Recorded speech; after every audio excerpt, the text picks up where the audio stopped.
I don't fight to lose. Had to show my peers. I ain't had no fear. Player of the year. I made it top tier. Murphy gon' put y'all on. Murphy gon' put y'all on. That's for sure. Murphy gon' put y'all on. Murphy gon' put y'all on. That's for sure. Murphy gon' put y'all on. Murphy gon' put y'all on. That's for sure.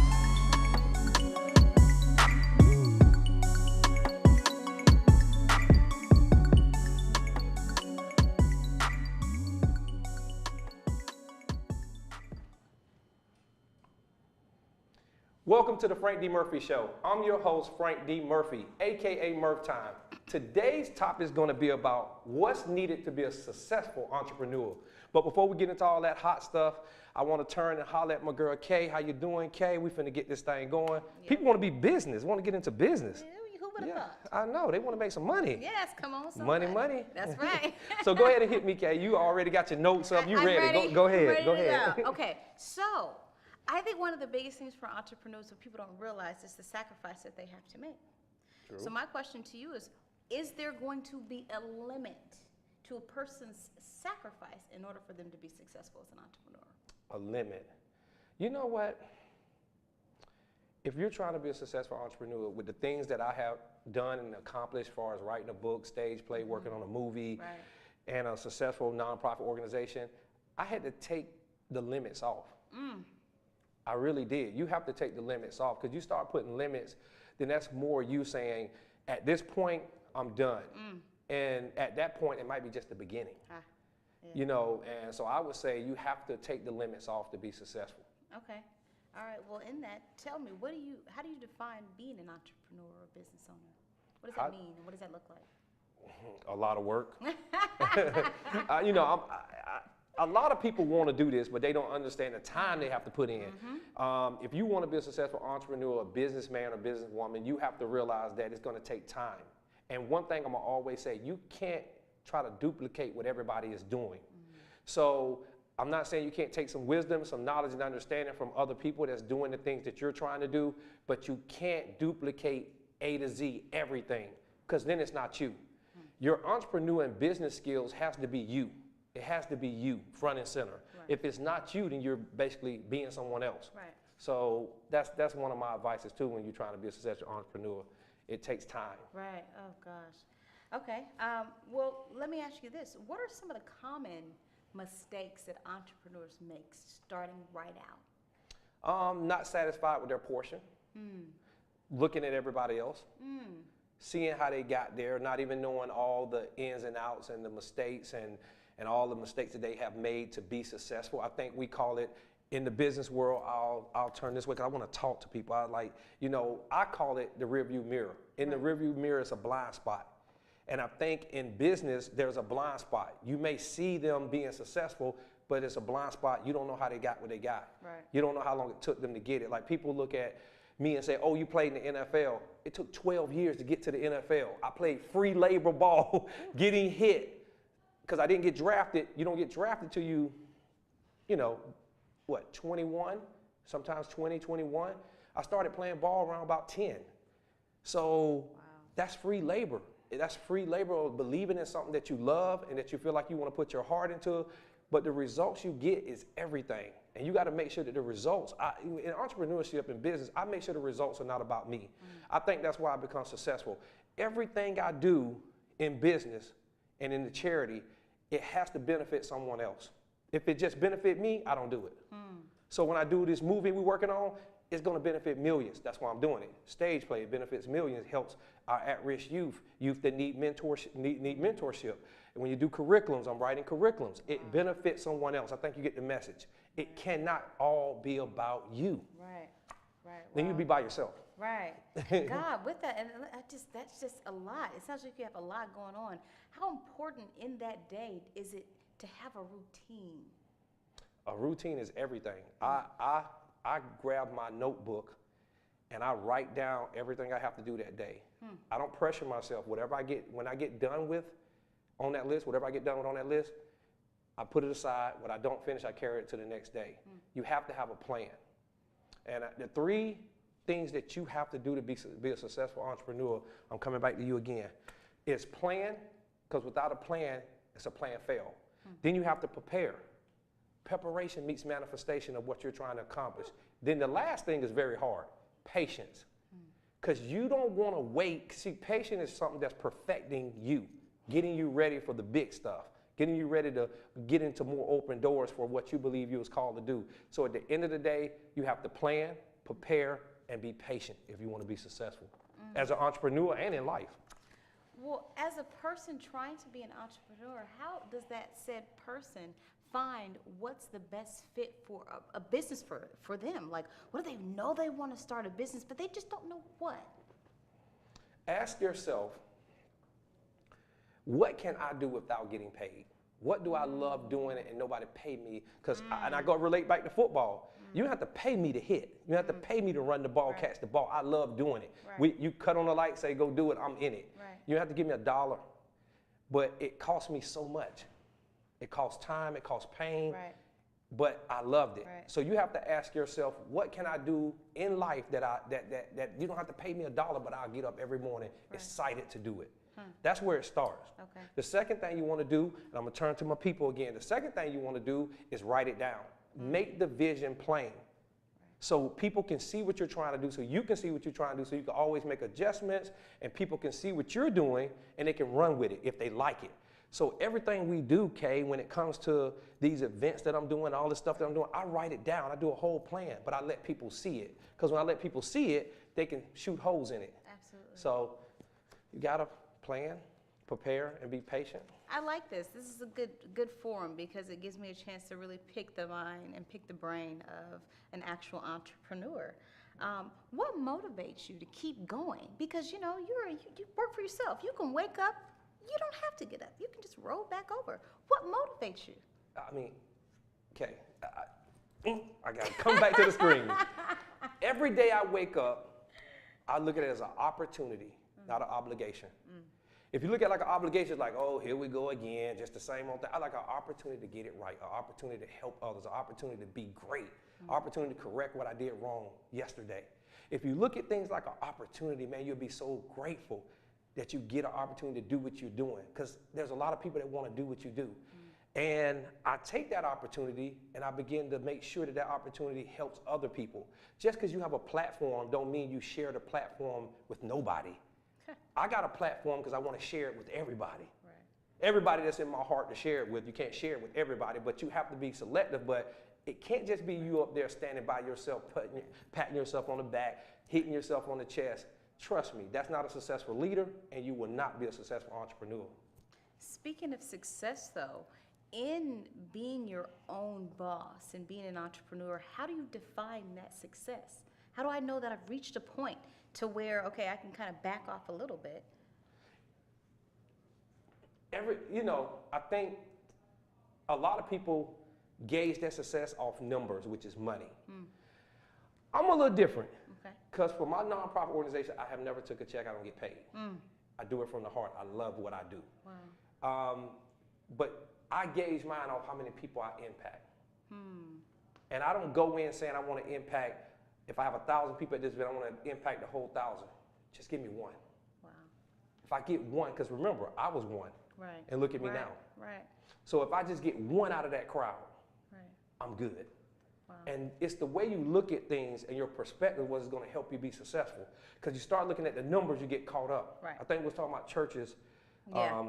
one of these shows. Yeah. And that's the mistake that a lot of pastors make. They look at the numbers and they start trying to base, oh, I only got 50 members, oh, I only got 1,000. I want more members because why? That means I'm successful. That's a lie. What makes you successful is you obeying what you're called to do. So I obey what I was called to do. So that's what makes me say I'm a successful entrepreneur, because the things that I'm doing is affecting lives. Give you an example. I was doing one of my TV shows nationwide on TCT Network, and I was gauging it off numbers. I was like, man, it's only reaching this many people. So I get a call one day, and it was my friend. He was like, man, I watch your show, man. That thing is good, bro. And I was like, oh, thank you, man. I ain't know it get way in Carolina. And he was like, well, I got a call from a drug dealer in our neighborhood. He's a big-time drug dealer, man. He got all these cars. And I'm like, where's this story going? He was like, man, he told me, say, man, I watched this show, and I stopped selling drugs, and I went back to school. I don't want to do this anymore. And he was like, oh, what's the name of the show? He say, oh, it's a Frank D. Murphy show. Oh, wow. This guy went through so much and he lived this life and he turned around. Now I'm going to turn my life around. So you never go off numbers because you never know who you affect.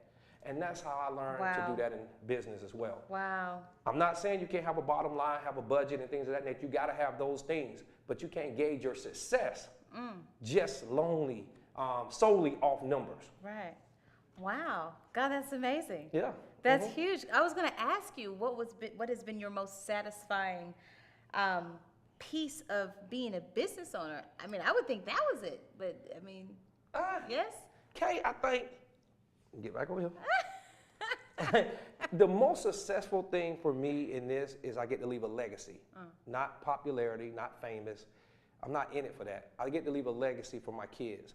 And I remember me telling one of my sons, I was like, listen, I told all of them, I said, listen, I may only have a couple hours with you, but 45 minutes, I got to build this legacy. Do you understand? Because without this legacy being built, you won't have this when dad's gone, and I can't afford to do that because my mom and dad didn't understand. That's not bad on them. They just didn't understand. So I have to build this legacy for you. And I never forget my son, after he watched what I do, one of my sons say, Dad, I want to be just like you because you always doing stuff for other people and you're making sure we're going to be straight when we get older. Man, that right there was one of my best moments of what I do and why I do it. Absolutely. For that reason. Absolutely. So the people close to you can say, I see what you're doing. Absolutely. Keep working. Absolutely. It's going to pay off for us. Absolutely. You see what I say? Yes, Us. for us. I'm saying it for us. Okay, so you mentioned earlier, a little bit further back, that you've never taken a check a day in your life for business, and I think that's commendable. But for those of us who are interested in starting a business and that need a little help. Yeah, I knew you were doing it. I knew you were doing it. Come on. A little help sometimes. For those of us that do need that help, what would you do? Where would you direct them to look into funding? Well, I think I'll go back a little bit from what I said. That's a charity. When I started other businesses, it was times that I did. I was talking solely about the charity that I didn't take. I don't take a check from. Okay. But other businesses, yes, I look to profit on different businesses that I do. I think the first thing you have to do when you start your business, you have to take calculated risk.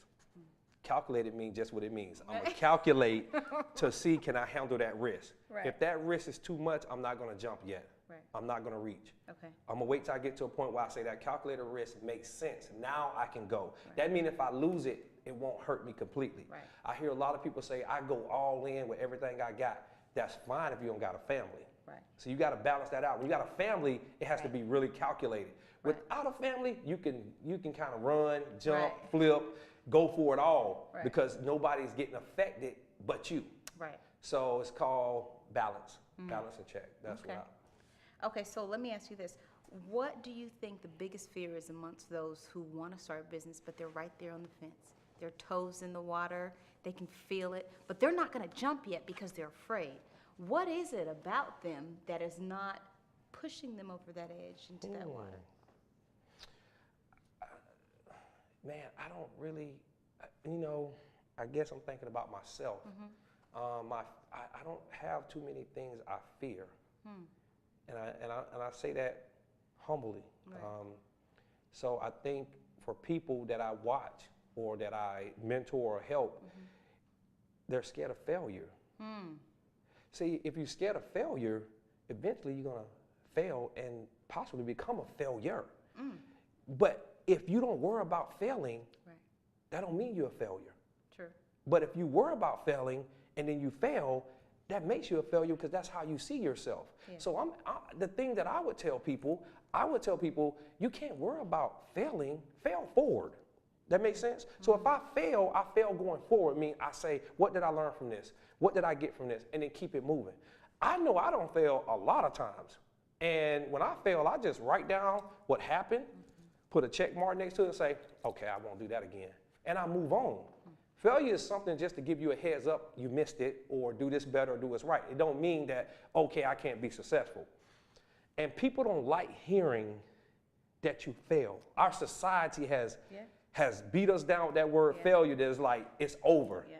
And it's never over. Yeah. It's never over until you quit. Okay. You you're very motivated with this, and this sounds like this is something that this is your driving force, because everything that you do pretty much involves entrepreneurship. Right.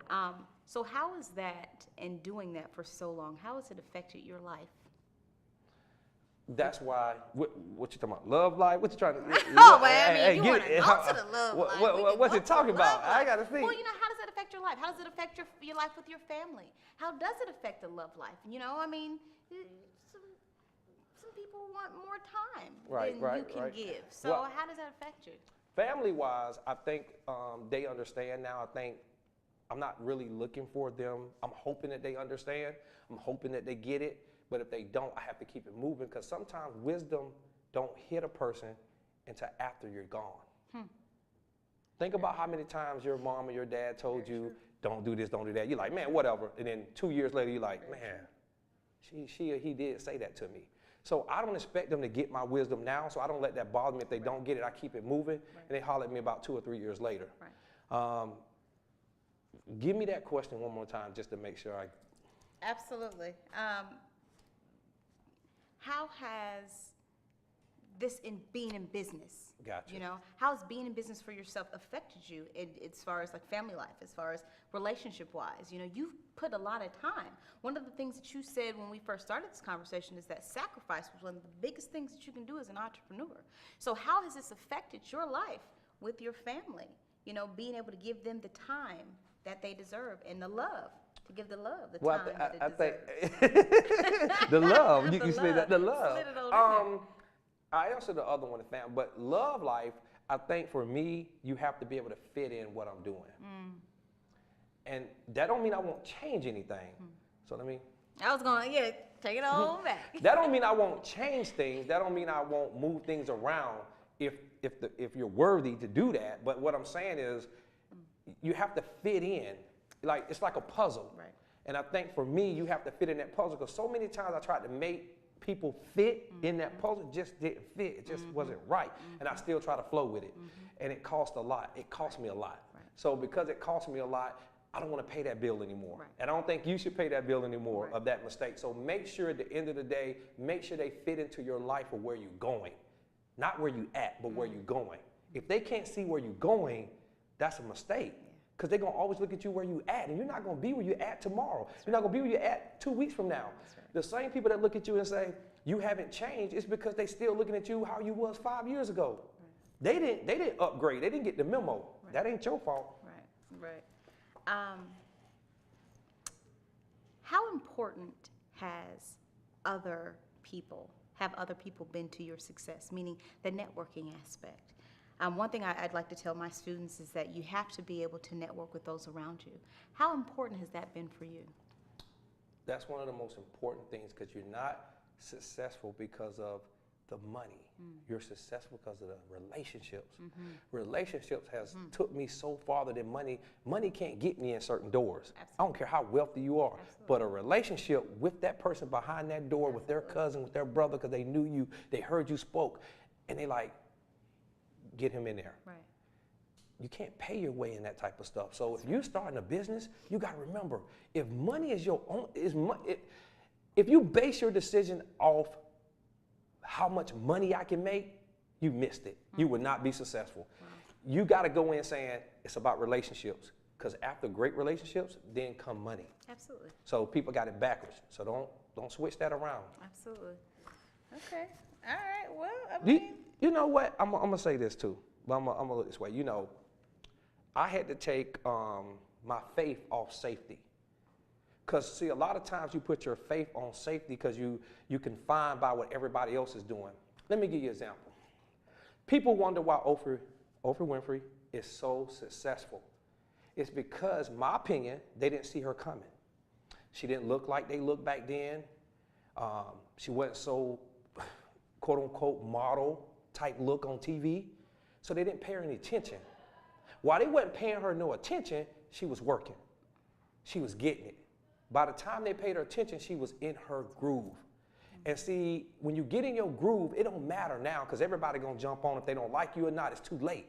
And I think they didn't pay her attention and look at her now because she didn't take the traditional route. They only see you coming when you take the traditional route that everybody tell you to take. Another example, Tyler Perry. He didn't take the traditional route. They didn't see him coming. He didn't take the traditional movie route. You have to do it this way. You have to do it that way. No, he went his own route. They looked at him. He don't know what he's doing. Before you know it, he was back around in the front. Back in the front, showing you how to do movies for $2 million and make $50 million. That's the type of success you want. You're going to have to trailblaze and do your own thing sometimes, and it may not look good to the people around you because all they do is they just stuck on tradition. I was doing my movie, working on my movie, and I never forget, this production company that been in business for 20 plus years, they said, Frank, you have to do it this way. You have to do it that way. You have to go to all these movie festivals and do that. I was like, I don't think I'm gonna do that. Well, we've been doing this for 20 years. I say, you know what? Why would I go to a movie festival and all these festivals and let them shoot holes in my movie? Why not go straight to the top and then work my way down? That makes better sense to me. So they got kind of upset, didn't talk to me, but called me back about a week later and said, you know what, you're right. Wow. That's why you gotta follow what you believe in your heart to do right. And it may not be always traditional what everybody else do. Wow. That's, Yeah. I mean, hey, Frank, I think you summed it up very well. Mm. Yeah, I think you summed it up very well. You like that? Yeah, I like okay, that. Okay, you like it, I like it. You like it, I love it. That's good. So what you done? Yeah, you ain't got nothing else? I'm good. I'm tapped. Man, let me see what I got. Something else I want to say. Oh, okay. You know what? If you're going to do business as well, I want to throw this out there before we end. You got to know how to brand yourself. If you don't know how to brand your name or brand yourself, somebody else will do it for you, and they're never going to do it the way that it should be done. Don't leave room for somebody else to brand you. You have to brand yourself, who you are. And I ain't telling you to get on no social media, no internet, and start saying, who's doing what I'm doing, I'm going to be just like them. I'm telling you to find out who you are, work with what you got, be content where you at, and watch how quick you grow. If you grow too fast, then you'll put yourself in a position now to say, I did it myself. If you grow at the right pace, now you're going to remember all the people you're passing. See, when you move too fast, you miss things. You don't see people who help you. But if you move at a pace where it's designed to be successful for you, you get to see all the people around you. Man, thank you for helping me. I go nowhere. I give credit to everybody. Even back 5 years ago, 10 years ago, I thank everybody for everything they have done for me because I could not be at this place at this time without their help. And that's called humble. When you're in business, you got to be humble, and people pick up on that. It's your time. Go start your business. Go be successful. Don't let fear paralyze you, okay? You paralyze fear. This your boy, Frank D. Murphy. Frank D. Murphy Show, and I'm gone. That's for certain. Murphy gon' put y'all on. Murphy gon' put y'all on. That's for sure. Murphy gon' put y'all on.